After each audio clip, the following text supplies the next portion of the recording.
Hello students, আমাদের চ্যানেলে তোমাদের সকলকেই স্বাগতম।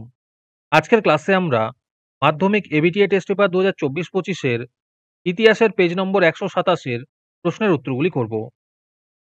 ইতিহাসের আগের পেজগুলির প্রশ্নোত্তরের ভিডিও তোমরা যদি দেখে না থাকো তাহলে অবশ্যই আমাদের চ্যানেলে গিয়ে দেখে নিও। নিচে ডিসক্রিপশনে লিঙ্ক আমি দিয়ে রাখলাম। আর তোমরা যদি আমাদের চ্যানেলে নতুন হয়ে থাকো তাহলে চ্যানেলটিকে সাবস্ক্রাইব করে পাশে থাকা বেল আইকনটি অলে প্রেস করে রেখো। তাহলে পরে ক্লাসের ভিডিওগুলি আমি আপলোড করলেই তোমাদের কাছে নোটিফিকেশন পৌঁছে যাবে। তাহলে শুরু করা যাক। বিভাগ ক এর মধ্যে আছে সঠিক উত্তরটি বেছে নিয়ে লেখো। ১ নম্বর প্রশ্ন হলো, নয়া সামাজিক ইতিহাস চর্চার ধারা গুরুত্ব লাভ করেছে বিংশ শতকের। এর উত্তর হবে ৬০-এর দশকে। ২ নম্বর প্রশ্ন হলো, গ্রিন ইম্পেরিয়ালিজম গ্রন্থটির রচয়িতা হলেন রিচার্ড গ্রোভ। ৩ নম্বর প্রশ্ন হলো, রামবার্তার প্রকাশিকা প্রকাশ করেন হরিনাথ মজুমদার।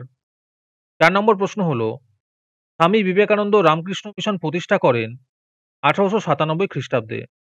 ৫ নম্বর প্রশ্ন হলো, কলকাতা কমলালয়ের লেখক ছিলেন ভবানীচরণ বন্দ্যোপাধ্যায়। ৬ নম্বর প্রশ্ন হলো, পাগলপন্থী বিদ্রোহের কেন্দ্রস্থল ছিল ময়মনসিংহ। ৭ নম্বর প্রশ্ন হলো, সন্ন্যাসী ফকির বিদ্রোহের অন্যতম নেত্রী ছিলেন দেবী চৌধুরানী। ৮ নম্বর প্রশ্ন হলো, কার্ল মার্কস ১৮৫৭ এর বিদ্রোহকে বলেছেন জাতীয় বিদ্রোহ। ৯ নম্বর প্রশ্ন হলো, বাংলার মুকুটহীন রাজা নামে পরিচিত সুরেন্দ্রনাথ বন্দ্যোপাধ্যায়। ১০ নম্বর প্রশ্ন হলো, ভারতে ইস্ট ইন্ডিয়া কোম্পানির অবসান ঘটে ১৮৫৮ খ্রিস্টাব্দে। ১১ নম্বর প্রশ্ন হলো, রাধানাথ সিকদার কাজ করতেন গরিব বিভাগে। ১২ নম্বর প্রশ্ন হলো, বাংলা হরপের প্রথম কারিগর ছিলেন পঞ্চানন কর্মকার।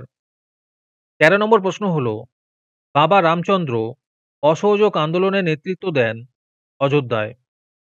১৪ নম্বর প্রশ্ন হলো, রামপা উপজাতি বিদ্রোহ সংঘটিত হয় গোদাবরী উপত্যকায়। ১৫ নম্বর প্রশ্ন হলো, লাঙ্গল যার জমিদার এই স্লোগান যে আন্দোলনের সঙ্গে যুক্ত তার নাম হলো তেভাগা আন্দোলন। ১৬ নম্বর প্রশ্ন হলো, ভারতে বিপ্লবী চেতনার পথিকৃৎ ছিলেন বিপিনচন্দ্র পাল। ১৭ নম্বর প্রশ্ন হলো, বিনয় বাদল দীনেশ রাইটার্স বিল্ডিং অভিযান করেন ১৯৩০ খ্রিস্টাব্দে। ১৮ নম্বর প্রশ্ন হলো, দীপালি সংঘের মুখপত্র ছিল জয়শ্রী। ১৯ নম্বর প্রশ্ন হলো, এ ট্রেন টু পাকিস্তান গ্রন্থটি রচনা করেন খুশবন্ত সিং। ২০ নম্বর প্রশ্ন হলো, স্বাধীনতার প্রাক্কালে ভারতের সবচেয়ে বড় দেশীয় রাজ্য ছিল হায়দ্রাবাদ। তারপরে বিভাগ খ এর মধ্যে আছে একটি বাক্যে উত্তর দাও। ১ নম্বর প্রশ্ন হলো, বামাবোধিনী পত্রিকার সম্পাদক কে ছিলেন? এর উত্তর হবে উমেশ চন্দ্র দত্ত। ২ নম্বর প্রশ্ন হলো, কলকাতা বিজ্ঞান কলেজ কবে প্রতিষ্ঠিত হয়? এর উত্তর হবে ১৯১৪ সালে। ৩ নম্বর প্রশ্ন হলো, ভারত স্ত্রী মহামণ্ডল কে প্রতিষ্ঠা করেন? এর উত্তর হবে সরলা দেবী চৌধুরানী। ৪ নম্বর প্রশ্ন হলো, দক্ষিণ ভারতের বিদ্যাসাগর কাকে বলা হয়? এর উত্তর হবে ধীরেশলিঙ্গম পান্তুলুকে। তারপরে আছে ঠিক বা ভুল নির্ণয় করো। ১ নম্বর প্রশ্ন হলো, অ্যানালস নামে পত্রিকাটি প্রকাশিত হয় ফ্রান্সে। এটি ঠিক হবে। ২ নম্বর প্রশ্ন হলো, বিজয়কৃষ্ণ গোস্বামী বৈষ্ণব ধর্মের আস্থা হারিয়ে ব্রাহ্ম ধর্মে অনুপ্রাণিত হন। এটি ভুল হবে। ৩ নম্বর প্রশ্ন হলো, হাফটন ব্লকের পথিকৃৎ ছিলেন পঞ্চানন কর্মকার। এটি ভুল হবে। ৪ নম্বর প্রশ্ন হলো, মিরাট ষড়যন্ত্র মামলায় আটকদের মধ্যে ৩ জন ছিলেন ইংরেজ। এটি ভুল হবে। তারপরে আছে ক স্তম্ভের সঙ্গে খ স্তম্ভ মেলাও। ১ নম্বরে আছে হিন্দু মেলা। এর উত্তর হবে ১৮৬৭ খ্রিস্টাব্দে। ২ নম্বরে আছে ইন্ডিয়ান অ্যাসোসিয়েশন। এর উত্তর হবে ১৮৭৬ খ্রিস্টাব্দে। ৩ নম্বরে আছে জমিদার সভা। এর উত্তর হবে ১৮৩৮ খ্রিস্টাব্দে। ৪ নম্বরে আছে বঙ্গভাষা প্রকাশিকা সভা। এর উত্তর হবে ১৮৩৬ খ্রিস্টাব্দে। তারপরে আছে নিম্নলিখিত বিবৃতিগুলির সঙ্গে সঠিক ব্যাখ্যাটি নির্বাচন করো। ১ নম্বর বিবৃতি হল, শ্রী রামকৃষ্ণদেব সর্বধর্ম সম্বন্ধ সাধন করেন। এর উত্তর হবে ব্যাখ্যা ১, সকল ধর্মের ঈশ্বর সম্পর্কে বিরোধের অবসান করা ছিল তার উদ্দেশ্য। নম্বর বিবৃতি হলো সরকার জঙ্গলমহল নামে একটি পৃথক জেলা গঠন করে। এর উত্তর হবে ব্যাখ্যা ৩, চুয়ার বিদ্রোহের ফলে জঙ্গলমহল জেলা গঠিত হয়। ৩ নম্বর বিবৃতি হলো গান্ধীজি হরিজন আন্দোলনে সক্রিয় ভূমিকা নেন। এর উত্তর হবে ব্যাখ্যা ১, কন্তেজ নিম্নবর্ণের মানুষের বৈষম্য দূর করার উদ্দেশ্যে। ৪ নম্বর বিবৃতি হলো বল্লভভাই প্যাটেল ভারতের স্বরাষ্ট্রমন্ত্রী ছিলেন। এর উত্তর হবে ব্যাখ্যা ৩, তিনি ভারতের রাজনৈতিক সংগঠন শক্তিশালী করেন।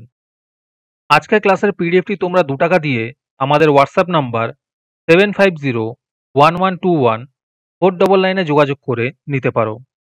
তারপরে বিভাগ ক এর মধ্যে আছে 2টি অথবা 3টি বাক্যে নিম্নলিখিত প্রশ্নগুলির উত্তর দাও। এই প্রশ্নের উত্তরগুলি আমি তোমাদের দেখিয়ে দিচ্ছি, তোমরা দেখে দেখে নোট ডাউন করে নিও। 1 নম্বর প্রশ্ন হলো ইতিহাসে তথ্য সংগ্রহে ইন্টারনেট ব্যবহারের অসুবিধা কি? 2 নম্বর প্রশ্ন হলো স্থানীয় ইতিহাস গুরুত্বপূর্ণ কেন? 3 নম্বর প্রশ্ন হলো মধুসূদন গুপ্ত স্মরণীয় কেন?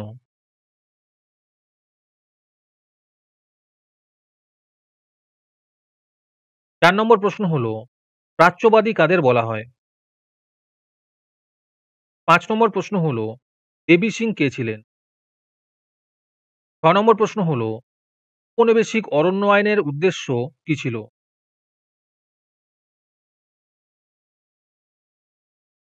7 নম্বর প্রশ্ন হলো ব্যঙ্গচিত্রের উদ্দেশ্য কি?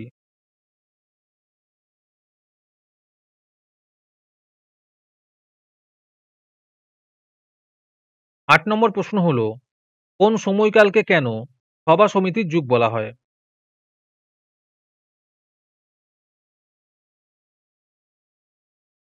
9 নম্বর প্রশ্ন হলো মুদ্রণের ক্ষেত্রে চার্লস উইলকিন্সের অবদান কি ছিল?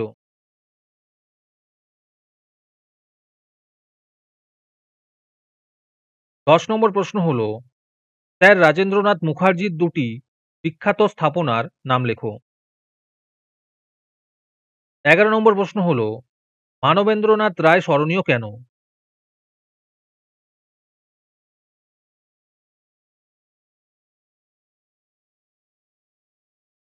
12 নম্বর প্রশ্ন হলো তিন কাঠিয়া ব্যবস্থা বলতে কি বোঝো? 13 নম্বর প্রশ্ন হলো কার্লাইল সার্কুলারের মূল বক্তব্য কি? 14 নম্বর প্রশ্ন হলো অলিন্দ যুদ্ধ কি? 15 নম্বর প্রশ্ন হলো দেশভাগের স্মৃতি ফুটে উঠেছে এমন দুটি গ্রন্থের নাম লেখো। 16 নম্বর প্রশ্ন হলো পাঞ্জাব ও বাংলার উদ্বাস্তু সংস্থার প্রধান পার্থক্য কি ছিল?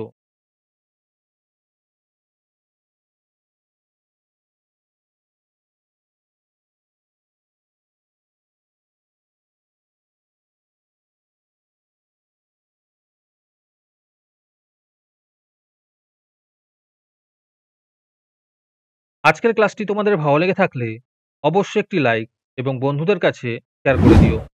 পরের পেজগুলির প্রশ্নোত্তরের ভিডিও তাড়াতাড়ি পেতে চ্যানেলটিকে অবশ্যই সাবস্ক্রাইব করে রেখো। তাহলে দেখা হচ্ছে পরের ক্লাসে।